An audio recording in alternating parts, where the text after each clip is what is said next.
Assalomu alaykum, chorva ishqibozlari, qo'zi qo'chqor ishqibozlari. Akalar Qirg'izistonning qo'chqorlari Bishkekdan.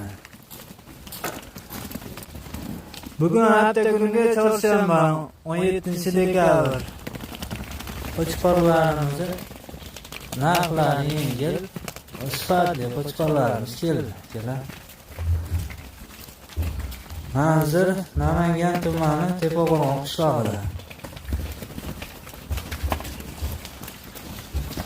Yetishlari juda a'lo. Yetishlariga garantiya.